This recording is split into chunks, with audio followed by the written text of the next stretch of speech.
تھوڑا پیچھے سے میں آپ کو بیک گراؤنڈ سناؤں تو اس سے اس واقعے کی کرب اور زیادہ آپ کے سامنے آئے گا کہ اسماعیل علیہ السلام کے انتقال کے بعد آپ کا جو سسرالی خاندان ہے جرہم، وہ مکے کا حکمران بنا. انہوں نے کوئی 2000 سال حکومت کی. پھر ان کے ظلم و ستم پر بنو خزاعہ نے ان کو نکالا اور وہاں اپنی حکومت قائم کی. دوسری صدی عیسوی میں تو عمرو بن حریث جرہمی نے زمزم کا کنواں بند کر دیا اور پتھر اکھاڑا حجر اسود اور زمزم کے کنویں میں ڈال دیا. اور ابراہیم علیہ السلام نے جو چھترا ذبح کیا تھا اس کے سینگ بیت اللہ میں لٹکے ہوئے تھے، وہ بھی اتار کے زمزم کے کنویں میں اور پتھر اور باقی سامان اور اس کو بند کر کے برابر کر اس کا نشان مٹا دیا. 300 سال حکومت کی ہے بنو خزاعہ نے اور زمزم کا کنواں دریافت نہیں ہے. 300 سال. 440 میں قصی 440 عیسوی میں قصی بن کلاب اللہ تعالیٰ کے نبی کے پردادے کا والد قصی، اس نے دوبارہ قریش کی حکومت قائم کی. جرہم سے خزاعہ نے چھینی، خزاعہ سے دوبارہ آپ کے پردادا کے والد قصی بن کلاب نے، ان کا اصل نام عمر تھا، تو انہوں نے دوبارہ قریش کی حکومت قائم کی. زمزم کا کنواں گم ہے، زمزم کے کنویں کا کسی کو کوئی پتہ نہیں. قصی کا بیٹا ہوا عبد مناف، وہ بڑے خوبصورت، ان کو بطحا کا چاند کہا جاتا تھا، قمر البطحا. ان کے 4 بیٹے تھے، ایک نوفل، ایک عبد شمس، ایک ہاشم، ایک مطلب، جن کو تاریخ نے یاد رکھا. 2 اور بھی تھے لیکن وہ صرف نام ہے، آگے ان کی کوئی تاریخ نہیں. ایک ابو عمر، ایک ابو عبید. سب سے بڑے اس کے بیٹے عبد شمس تھے، لیکن عبد مناف کے انتقال کے بعد سب قوم نے متفقہ طور پر ہاشم کو سردار مانا. ہاشم سردار بنے، ہمارے نبی کے پردادا. تو ہاشم کی سرداری میں وہ ملک شام کے سفر پر ہیں. انہوں نے مدینہ میں شادی کی، بنو نجار میں، اور خود وہ چلے گئے آگے تجارت کے لیے شام. غزہ میں پہنچ کر ان کا انتقال ہو گیا. پیچھے اس عورت سے ایک لڑکا پیدا ہوا. اس لڑکے کے بال سفید تھے تو ماں نے اس کا نام شیبہ رکھا. قریش کی سرداری مطلب کو ملی. مطلب ہاشم کے بھائی مطلب، ان کو سرداری ملی. کسی کو نہیں پتا کہ ہاشم کا ایک بیٹا مدینہ میں ہے جو میرے نبی کا دادا بننے والا ہے. گزرا، چند بچے تیر اندازی کر رہے تھے تو ایک بچے کا نشانہ سیدھا جا کے لگتا تھا، وہ گول جو آخری گول نشان ہوتا تھا اس کے اندر جا کے لگتا. وہ کہتا خذھا وانا ابن ہاشم، دیکھ میرا نشانہ، میں ہوں ہاشم کا بیٹا. تو اس آدمی نے جا کر مطلب کو بتایا کہ ایک بچہ میں نے دیکھا ہے جس کا نشانہ بے خطا تھا اور ہر تیر پہ کہتا تھا دیکھو میرا نشانہ، میں ہوں ہاشم کا بیٹا. تو مطلب کو اتنا پتا تھا کہ میرے بھائی نے ایک شادی مدینہ میں کی تھی، یہ نہیں پتا تھا کہ اس سے کوئی اولاد بھی ہوئی. تو انہوں نے اپنی اونٹنی کو تیار کیا اور مارا ماری کرتے ہوئے مدینہ پہنچے اور ان کی ماں سے ملے. بچے کو دیکھا تو ہاشم کے سارے آثار تھے. پتا کیا ہاں ہاشم کا بیٹا ہے. تو کہا ہمیں دے دو. ماں نے کہا میری آنکھوں کا نور، میرا آخری سہارا، تمہیں دے کے میں زندگی کیسے گزاروں؟ کیسے دے دو، اسے میں قریش کا سردار بناؤں گا، یہ بڑی شان والا ہوگا، تیرا ہی نام زندہ ہوگا. تو سرداری پر ماں نے بچے کے حوالے کر دی. اب یہ بچے کو لے کر مکہ میں داخل ہو رہے ہیں. بچے کے کپڑے میلے ہو چکے ہیں تو لوگ کہتے ہیں عبد المطلب، مطلب تیرا غلام ہے، نام اس بچے کا شیبہ ہے اور آگے چل کے اسی نام سے یہ مشہور ہونے والا ہے. لوگوں کی زبان سے نکلا عبد المطلب، مطلب تیرا غلام ہے. تو آگے انہوں نے کہا ہاں ہاں ہاں ہاں، بس اتنا کہتے گئے ہاں ہاں. یہ نہیں بتایا کہ میرا بھتیجا ہے اور ان کی بات کا انکار بھی نہیں کیا. پھر ان کو گھر لے گئے، ان کو نہلا کر دھلا کر اچھے کپڑے پہنا کر پھر دارالندوہ میں لائے، جہاں یہ شرط تھی کہ اس میٹنگ میں صرف 40 سال کی عمر کو ٹچ کرنے والا اس میں داخل ہو سکتا تھا، اس سے نیچے والا اس مجلس میں بیٹھ نہیں سکتا تھا. تو اپنے بھتیجے کو لائے، کہا ابن ہاشم، یہ ہے ہاشم کا بیٹا. لیکن تاریخ نے ان کو عبد المطلب سے محفوظ کر لیا اور ان کا اپنا نام مٹ گیا اور وہ عبد المطلب کے نام سے مشہور ہو گئے. مطلب کی وفات کے بعد سرداری عبد المطلب کو ملتی ہے تو یہ خواب دیکھتے ہیں کہ برکت والا پانی تلاش کرو، برکت والا پانی نکالو. پھر دوسرے دن خواب دیکھتے ہیں برکت والا پانی نکالو. پھر تیسرے دن خواب دیکھتے ہیں برکت والا پانی نکالو. تو تیسرے دن یہ کہتے ہیں وہ پانی کدھر ہے، وہ پانی کہاں ہے؟ تو آواز آتی ہے کل تم حرم میں بیٹھنا، ایک کوا آئے گا، جہاں وہ 3 دفعہ ٹھونگ مارے وہاں وہ پانی ہوگا.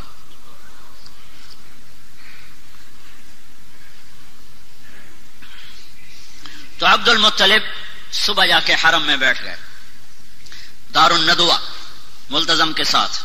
ایک کوا آیا جہاں زمزم کنواں، وہاں کے بیٹھا، ایک ٹھونگ ماری، پھر دوسری ماری، پھر تیسری ماری، پھر وہ اڑ گیا. تو عبد المطلب کا ایک بیٹا ہے اس وقت حارث، انہوں نے قریش کو جمع کیا، کہا یہاں وہ مبارک پانی ہے، میری مدد کرو ہم نکالیں. اور کہا کوئی نہیں ایسے سر پھوڑنا، پتھروں سے لڑنا کوئی آسان کام ہے؟ کچھ نہیں ہے. اس نے سب کی منتیں کی، کوئی نہیں مانا. تو دونوں باپ بیٹا مل کر کھودنے لگے. کھودنے میں آئی دقت، تو عبد المطلب کہنے لگے وہ بھی کوئی آدمی ہے جس کی اولاد نہ ہو. اس کو فخر سمجھا جاتا تھا، اولاد کی کثرت کو فخر سمجھا جاتا تھا. اور یہ آج بھی فخر ہے. یہ مغرب کی اندھی تہذیب نے کم بچے خوشحال گھرانہ، یہ بڑا عذاب ہے، بڑا عذاب ہے، بڑا عذاب ہے. جاؤ دیکھو، وہ دیکھ رہے ہیں ان کی نسل ختم ہو رہی ہے اور مائنس میں جا رہی ہے، مائنس میں جا رہی ہے. اللہ کی تقدیر سے لڑنا اپنا ماتھا پھوڑنے والی بات ہے. تو وہ کہنے لگے آج قریش میرا ساتھ نہیں دے رہے، اگر اللہ نے مجھے 10 بیٹے دیے اور 10 کے 10 جوان ہو گئے تو میں ایک کو اللہ کے نام پہ ذبح کر دوں گا. یہ منت مانی اس تنگی کو دیکھ کر کہ کوئی ساتھ دینے والا نہیں ہے. تو کرتے کرتے کرتے وہ کنویں کے آثار ظاہر ہو گئے اور اس میں سے سامان نکلنا شروع ہو گیا، اور وہ حجر اسود نکل آیا اور وہ سینگ نکل آئے. تو سارے قریش آ گئے، عبد المطلب ہمیں کنویں میں حصے دار بناؤ. کہ سب دفع ہو جاؤ، کسی کا کوئی حصہ نہیں، اب یہ صرف میرا ہے اور میری اولاد کا ہے.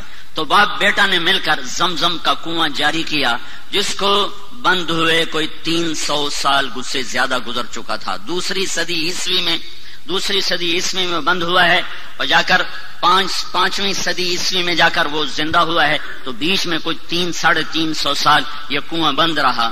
تو عبد المطلب کو اپنی منت یاد تھی، اللہ نے اسے حارث دیا، زرار دیا، عباس دیا، قسم دیا، زبیر دیا، مقوم دیا، عبد العزہ دیا، عبد الدار دیا اور عبداللہ دیا، اور 10 پورے ہو گئے. 10 پورے ہو گئے تو سارے جوان ہو گئے. تو اس نے سارے بچوں کو اکٹھا کیا حرم میں، کہا بیٹھو میں نے منت مانی تھی کہ اگر اللہ نے مجھے 10 بیٹے دیے اور 10 جوان ہو گئے تو میں ایک کو اللہ کے نام پہ قربان کروں گا، تم تیار ہو؟ تو 10 نے کہا ہم تیار ہیں. پھیر دے چھری، پھیر دے. ہماری اولاد ہماری جائز بات ماننے کو تیار نہیں ہے، اور اس کی اتنی بڑی بات، ہاں تیار ہیں کرو. تو قرآن اندازی کے لیے حبل کا بت تھا، اس پہ تیر لٹکے ہوتے تھے، اس میں ترکش میں، تو اس پر وہ فال نکالتے تھے. تو اس نے 10 بیٹوں کے نام لکھوائے تیروں پر، اور پھر اس کو گھمایا، پھر وہ یوں حرکت دیتے تھے تو اس میں سے ایک تیر باہر نکلتا تھا. تو جو تیر جو نکلا تو اس پہ عبداللہ کا نام تھا، عبداللہ، محمد بن عبداللہ، عبداللہ. اور عبداللہ عبد المطلب کے سب سے محبوب بیٹے تھے، سب سے چہیتے بیٹے تھے، اور سارے مکہ کی وادی میں سب سے حسین نوجوان تھے. ہر عورت تمنا کرتی تھی کہ میرا اس سے نکاح ہو جائے. تو عبداللہ کا نام نکلا. انہوں نے کہا یا ابت فعل، ابا کر، میں تیار ہوں، میری طرف سے کوئی اعتراض نہیں. تو نے اس کا ہاتھ پکڑا اور چھرا ہاتھ میں، تو سارے مکے میں کوہرام مچ گیا. اور بہنوں نے آ کر، 5 بیٹیاں تھیں، عروہ اور عاتقہ اور صفیہ اور عمیمہ، انہوں نے آ کے شور مچا دیا کہ ہمارے سامنے ہمارا بھائی ذبح ہو، ہم یہ برداشت نہیں کر سکتے. قریش کٹھے ہو گئے، یہ تم نے سنت جاری کر دی تو پیچھے کون اس کو زندہ رکھے گا، اور کیا یہ ظلم کی سنت ہے تم جاری کرنا چاہتے ہو؟ کہا یہ عرب سردار کا بول ہے، یہ پورا ہوگا. جب سارے پیچھے پڑ گئے تو پھر یہ فیصلہ ہوا، جیسے آج کل کے عدالتیں ہیں تو اس وقت کی عدالتیں تھی کاہن، نجومی. تو حجر میں ایک کاہنہ تھی قطبہ کا، اس کے پاس مجھے لے چلو، وہ جو کہے گی میں وہ کروں گا۔ تو یہ سارا قبیلہ قریش حجر پہنچا، وہاں کاہنہ کے پاس پہنچا، تو اس نے پوچھا کہ تمہارے ہاں قتل کی قیمت کیا ہے؟ اگر کوئی بدلہ نہ لینا چاہے اور قیمت لے تو کتنی؟ کہا جی 10 اونٹ۔ کہ ایک تیر پہ لکھو 10 اونٹ اور دوسرے تیر پہ لکھو عبداللہ، اور جا کر وہاں اسے گھماؤ، جب تک عبداللہ کا نام نکلتا رہے اونٹ بڑھاتے جاؤ، 10 کے 20 کرو، 20 کے 30 کرو، 30 کے 40 کرو، جب اونٹوں کا نام نکلے تو عبداللہ کو چھوڑ دو اور جتنے اونٹ نکلیں اتنے ذبح کر دو۔ یہ فیصلہ سن کر یہ سارا قافلہ واپس لوٹا ہے، اور وہ حبل کے سامنے وہ تیروں کے اوپر ایک پہ لکھا گیا عبداللہ، ایک پہ لکھا گیا 10 اونٹ، جب گھمایا تیر باہر نکلا عبداللہ تو 20 ہو گئے، پھر گھمایا پھر نکلا عبداللہ تو 30 ہو گئے، پھر گھمایا پھر نکلا عبداللہ تو 40 ہو گئے، پھر گھمایا عبداللہ 50 ہو گئے، پھر نکالا عبداللہ تو 60 ہو گئے، پھر نکالا عبداللہ 70 ہو گئے، پھر نکالا عبداللہ 80 ہو گئے، پھر نکالا عبداللہ 90 ہو گئے، پھر نکالا عبداللہ 100 ہو گئے، پھر نکالا تو اونٹ نکلے 100 اونٹ۔ تو سارے قریش نے کہا الحمدللہ، بات ٹھیک ہے 100 اونٹ۔ عبد المطلب نے کہا نہیں نہیں نہیں، ایک دفعہ اور کرو۔ دوبارہ کیا تو پھر 100 اونٹ، پھر انہوں نے کہا نہیں نہیں ایک دفعہ اور کرو، پھر 12 کیا تو 100 اونٹ۔ تو اس پر عبد المطلب نے 100 اونٹ ذبح کیے، اور یہ عبداللہ سارے عرب کی مشہور شخصیت بن گئی، اور ان سے شادی کی تمنا ہر خاندان میں پیدا ہوگی۔ یہ جنگل میں تھے کام کو گئے ہوئے،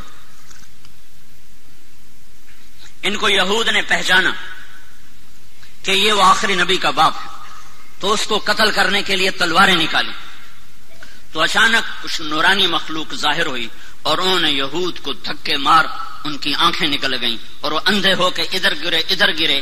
یہ منظر حضرت آمنہ کے والد وہب دیکھ رہے تھے، جنگل میں وہ لکڑیاں کاٹ رہے تھے، انہوں نے یہ منظر اپنی آنکھوں سے دیکھا۔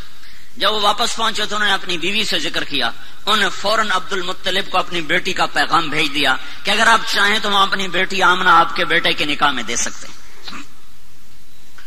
تو یہ بہت بڑی شادی ہوئی، اور مکے کی یادگار شادی تھی کہ ذبیح، اللہ کے نبی کہا کرتے تھے انا ابن الذبیحین، میں 2 ذبیح کا بیٹا ہوں، ایک میرا دادا اسماعیل وہ بھی ذبح ہوتے ہوتے بچا، ایک میرا باپ عبداللہ وہ بھی ذبح ہوتے ہوتے بچا، دونوں کو اللہ نے بچایا۔ تو یہ شادی ایک عظیم اور فقید المثال قسم کی شادی ہوئی کہ ایک عبداللہ کا چرچا، ایک عبد المطلب کی سرداری اور شہرت، اور ایک سارے خاندانوں کی تمنا اس سے شادی کرنے کی، اپنی بیٹیاں دینے کی۔ تو یہ ایک یادگار شادی تھی، اور عرب کا دستور تھا کہ شادی کے بعد لڑکا 3 دن سسرال میں رہتا تھا، پھر اپنی بیوی کو لے کر گھر آتا۔ ان 3 دن میں اللہ کے نبی کا حمل ٹھہر گیا، اور آ کر اپنی بیوی کے ساتھ کتنے دن رہے؟ 2 مہینے، صرف 2 مہینے، اور تجارتی قافلے کے ساتھ ملک شام کا سفر کیا ہے۔ واپس مدینہ پہنچے ہیں تو ان کے پردادا ہاشم کی بیوی وہیں کی ہیں، وہاں خاندان ہے، تو وہاں یہ بیمار ہوئے، تو سارا قافلہ کچھ دن منتظر رہا، پھر انہوں نے کہا جب تو ٹھیک ہو جائے تو آ جانا، ہم چلتے ہیں۔ قافلہ چلا، عبداللہ کا انتقال ہوا 25 سال کی عمر، حضرت عبداللہ دنیا سے گئے ہیں 25 سال کی عمر، اور نابغت الجعدی کے مکان میں ان کی تدفین ہوئی۔ جب یہ قافلہ پہنچا، عبد المطلب کا دل عبداللہ میں اٹکا ہوا تھا، جب قافلہ دیکھا بیٹا نہیں دیکھا، کہا میرا بیٹا کہاں ہے؟ کہا وہ بیمار تھا۔ تو عبد المطلب نے اپنے بڑے بیٹے حارث کو بھیجا کہ جاؤ پتہ کرو عبداللہ کا کیا حال ہے۔ جب پہنچے تو آگے تربت تھی، عبداللہ نہیں تھا۔ انہوں نے کہا یہ عبداللہ ہے، مٹی تھی، خاک تھی۔ تو عبد المطلب نے آ کر بتایا، حارث نے آ کر بتایا کہ ابا عبداللہ کو اللہ نے اٹھا لیا ہے۔ اس پر حضرت آمنہ نے ایک مرثیہ کہا ہے، ان کی وفات پر کلیجہ نکال کے باہر پھینک دیا ہے۔ صرف 2 مہینے کی رفاقت ہے، اور پھر بے وگی ہے، ماں کے پیٹ میں 2 ماں کے ہیں، عبداللہ دنیا سے اٹھ گئے ہیں۔ اب عبد المطلب کی تمنا ہے کہ بیٹا پیدا ہوتا کہ میرے بچے کا نام رہ جائے، جو کہ نام باپ سے ہوتا ہے. تو سارا قریش منتیں مان رہا ہے، سارا عبد المطلب کا خاندان منتیں مان رہا ہے کہ بیٹا پیدا ہو، بیٹا پیدا. تو اللہ نے جب بچہ دیا 12 ربیع الاول 22 اپریل 571 عیسوی، یکم جیٹھ 628 بکرمی، صبح کے 4:20 پر آفتاب نبوت طلوع ہوا ہے. تو ابو لہب کو جا کر ان کی باندی نے بشارت دی کہ آپ کو مبارک ہو، آپ کے بھائی کا نام زندہ ہوگا، ثویبہ. تو ابو لہب نے اس خوشی میں اپنی باندی کو آزاد کر دیا. ایک دن ابو لہب کو کسی نے خواب میں دیکھا، پوچھا تیرے ساتھ کیا ہو رہا ہے؟ کہ جہنم کی آگ ہے، ہر پیر کو ایک نوخن کے برابر پانی کا قطرہ پینے کو دیا جاتا ہے. ثویبہ کو آزاد کرنے میں جو میں نے عبداللہ کے محمد کے پیدا ہونے پہ جو خوشی منائی تھی، اس کے سلے میں ایک قطرہ پانی ہر پیر کو پلایا جاتا ہوں. تو کتنے ارمانوں سے یہ گھر بنا اور کتنی جلدی ٹوٹا ہے، کتنی جلدی ٹوٹا ہے. 2 مہینے بھی آباد نہیں رہا، ٹوٹا ہے. اب بچہ پیدا ہوا ہے تو اس کو باپ کا نہیں پتا ہے. کیا وہ نہیں پوچھتے ہوں کہ میرا باپ کون ہے؟ اور 4 سال رہے خوازن میں، بنو سعد میں، پھر ماں کے پاس آئے. 6 برس کے ہوئے تو ایک عرصہ گزر گیا تھا. تو حضرت آمنہ نے عبد المطلب سے اجازت چاہی کہ میں اپنے خامند کی قبر کی زیارت کرنا چاہتی اور اپنے سسرال ننہال سے ملنا چاہتی. تو عبد المطلب نے اجازت دے دی. 2 اونٹوں پہ یہ قافلہ چلا ہے، ایک اللہ کا رسول ہے، ایک ام ایمن آپ کے والد کی خادمہ ام ایمن، نام ان کا برکت تھا، مشہور ام ایمن تھی، ایمن کی والدہ، حبشی عورت تھی یہ، اور ایک حضرت آمنہ. یہ 3 افراد کا قافلہ مدینے پہنچا ہے اور نابغہ کے گھر میں اترا ہے.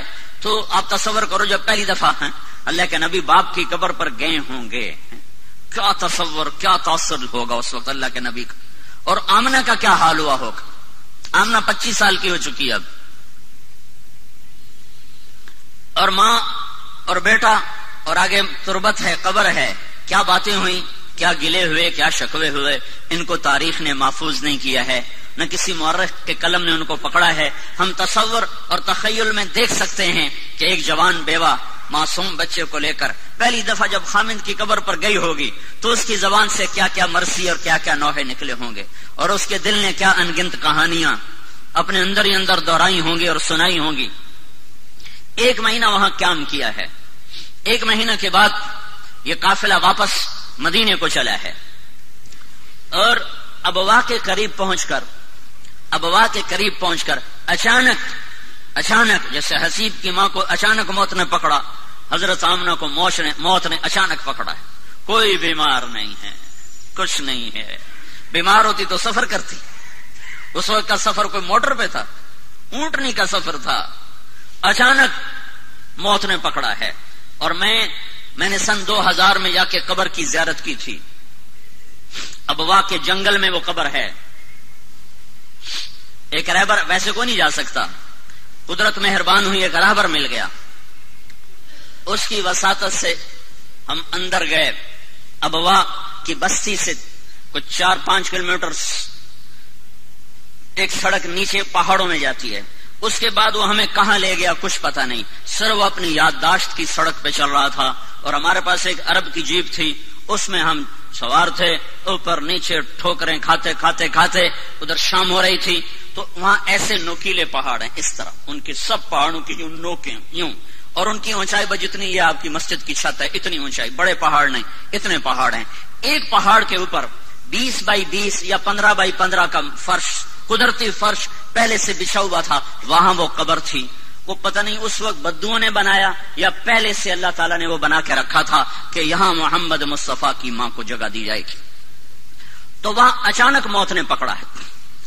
اور آپ اپنی ماں کے سرانے بیٹھے تھے اور خوف زدہ تھے اور اپنی ماں کو بلاتے، آگے جواب نہیں آتا تھا. پتہ نہیں کیا تکلیف ہوئی، اللہ ہی جانے، اللہ ہی جانے. مجھے ایسے خیال آتا ہے کہ دل کی تکلیف ہوئی ہوگی. جو اچانک جو موت آئی تو یہ خیال آتا ہے کہ غالباً اور بولا بھی نہیں جا رہا تھا. تو وہ یہ ساری نشانیاں کٹھی کٹھی کر کے مجھے ایسے تصور قائم ہوتا ہے. کوئی پکی بات کوئی نہیں ہے. بہرحال موت تھی، بیماری جو بھی تھی تو آپ اپنی ماں کو بلاتے، ماں ماں، تو ایسے دیکھتی اور آنکھیں جھکا لیتی. پھر جیسے بجھتی شمع بھڑکتی ہے تو انہوں نے اپنی ساری طاقت کو جمع کر کے کہا کل حی میت وکل جدید بال، ہر زندہ نے مرنا ہے اور ہر نئی چیز نے پرانا ہونا ہے. مجھے لگتا ہے میری موت آ چکی ہے، لیکن مجھے یقین ہے میرا نام باقی رہے گا کہ میں نے ایک ایسا بچہ چھوڑا ہے جو کائنات کو روشن کرے گا. تو یہ آخری کلمات تھے. او اللہ کے نبی نے ماں کے سینے پہ سر رکھا ہے. اب تو 6 سال کا بچہ ہے. کاش تم وہ جگہ دیکھتے. میں نے ہزاروں دفعہ یہ قصہ سنا ہے اور ہر دفعہ میں روتا ہوں. اب تو ویسے ہی موقع ہی ایسا ہے کہ رونا آ رہا ہے. چاروں طرف وحشت ناک ویرانہ ہے. سن 2000 میں اتنی وحشت تھی تو 14 صدی پہلے وہاں کیا وحشت ہوگی. اور 6 سال کا بچہ ماں کے سینے پہ سر رکھا ہوا ہے. اسے نہیں پتا موت کیا چیز ہے، پہلی موت دیکھی ہے. لہٰذا وہ حیران ہے کہ میری ماں بولتی کیوں نہیں. تو کہتا ماں ماں تو بولتی کیوں نہیں. کس نے قبر کھودی یہ اللہ جانتا ہے. حضرت ام ایمن گئیں ابوا یا کوئی وہاں سے گزرا، ان دونوں میں سے کوئی ایک بات ضرور ہوئی ہے. قبر کھودنے کے بعد جب نیچے اترے ہیں تو اللہ کے نبی نے دوڑ لگائی اور جا کے ماں کی قبر پر لیٹ گئے. جب ام ایمن پہنچ گئے تو اللہ کا نبی کیا کہہ رہا تھا، ماں تم میرے ساتھ چلتی کیوں نہیں. تمہیں نہیں پتا تیرے سوا میرا دنیا میں کوئی نہیں ہے، تو میرے ساتھ کیوں نہیں چلتی. اما تدرین لیس لی احد سواک، تیرے سوا میرا کوئی نہیں ہے. تو ام ایمن نے اس حال میں اٹھایا ہے وہ کہتے تھے میں نہیں جاؤں گا. اپنی ماں کی قبر کو پکڑ لیا کہ میری ماں چلی گئی تو میں جاؤں گا. 6 برس، حسیب تو 22 برس کا نوجوان ہے. میرا نبی تو صرف 6 سال کا تھا. اس کے تو کوئی کاروبار نہیں تھے، اس کی تو کوئی جائیداد نہیں تھی. آگے یتیمی کا کالا اندھیرا چھایا ہوا ہے. مکے تک کچھ نہیں کھایا پیا. 2 راتیں 2 دن کا سفر باقی ہے، کچھ نہیں کھایا پیا. اور وہاں جا کے بھی کھانا پینا چھوڑ دیا. سارا دن کچھ نہیں کھاتے تھے. زمزم کے چند گھونٹ پی لیتے تھے اور الگ چپ کر کے بیٹھے رہتے تھے.